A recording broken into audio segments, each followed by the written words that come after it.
I'm going to now put together a small film for you which records the behavior of the sediment geometry in response to sea level. First of all, we're going to assume a basin shape at the initiation of this model which I'm going to build.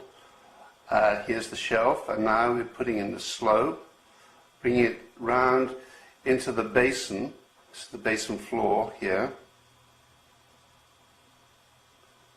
And I'm going to also assume for this time period that there's constant sedimentation across this shelf. I'm going to assume a constant subsidence for the shelf margin and basin. All right, there's the constant subsidence. And I'm going to be varying eustatic sea level at this time. So I'm going to be varying sea level up and down in response to change in base level. And I'll draw the sea level, the actual path of the sea level, as a sinusoidal curve.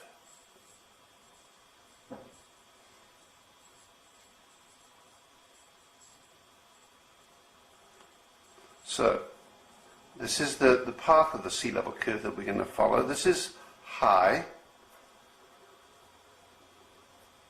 sea level, and this is low sea level. And time is going in this direction.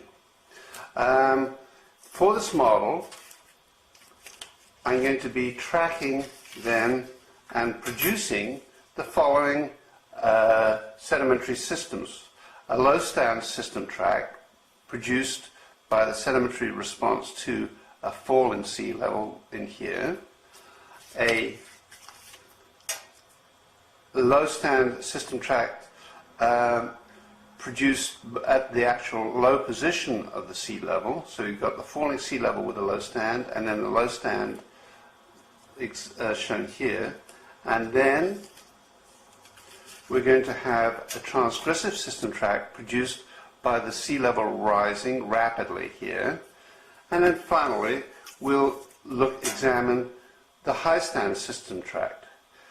The high stand system tract and the low stand system tract and the transgressive system tract are encompassed by sequence boundaries. The first sequence boundary then is formed when sea level drops below the shelf margin, as we see here, and starts to erode it.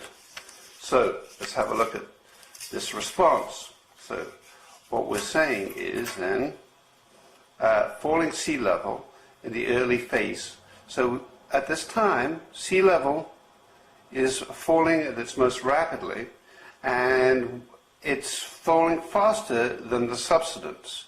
So we're looking at this sort of envelope in here, the falling sea level, and this is the beginning of a low stand system tract, okay, LST, and at this time we expect erosion to be taking place on the shelf, in a shelf here. This erosion is related to the fact that there's fluvial incision of the shelf. This fluvial incision of the shelf and erosion of the shelf produces an unconformable relationship. In other words, the surface is being eroded here in response to this change in base level related, and this change in base level is actually related to a sea level fall.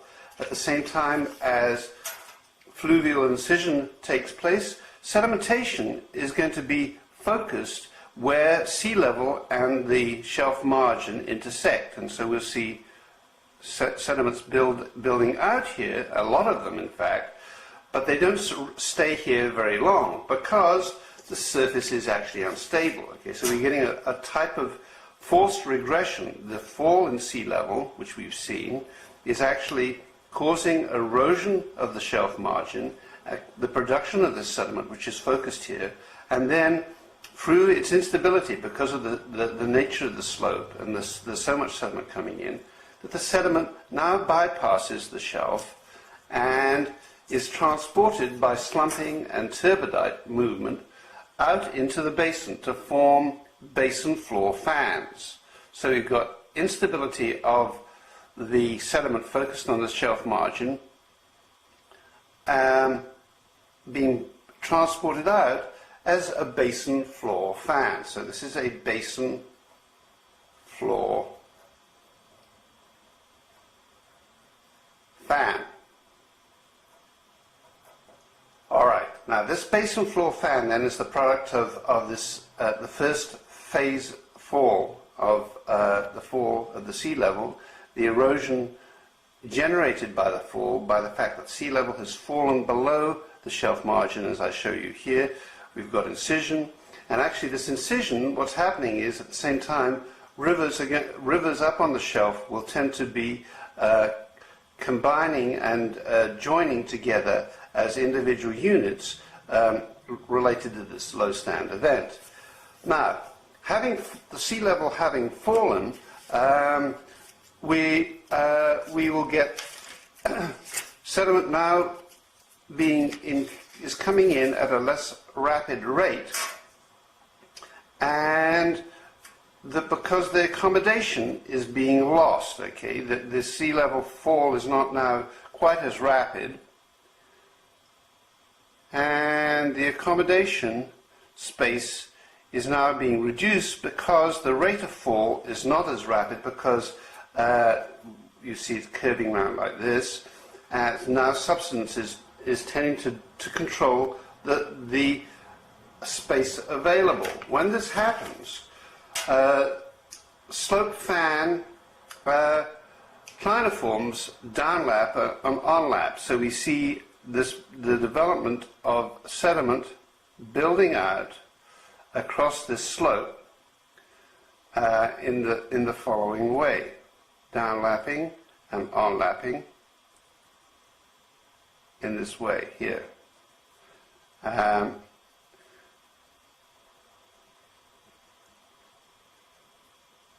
In response to a slowing in the fall of sea level.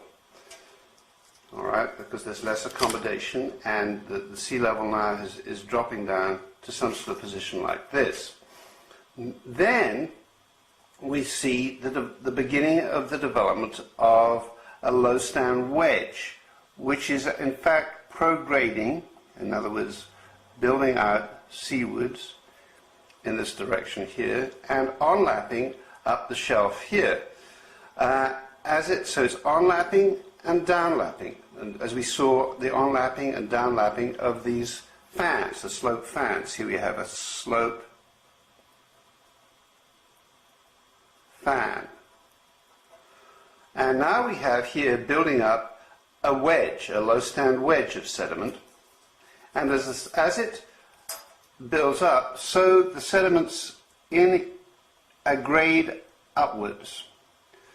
The character of this aggradation is probably, the position of the aggradation is controlled probably by the base level of sea level, and as sea level now begins to turn around on this curve here, you'll see it starts to rise again, and when this happens, the aggradation, the aggrading sediments which were start to thicken upwards. So these are becoming thicker. These beds, I've shown them pretty well uniform in thickness, but in fact you'll see that they're becoming thicker upwards. So this is the low stand system tract, and the margin, the basal margin of the low stand system tract is represented by an unconformable relationship, which is created when sea level falls below the shelf margin and erodes it. And then the upper surface of this low stand system tract will be marked by by evidence of transgression. The transgressive system tract then is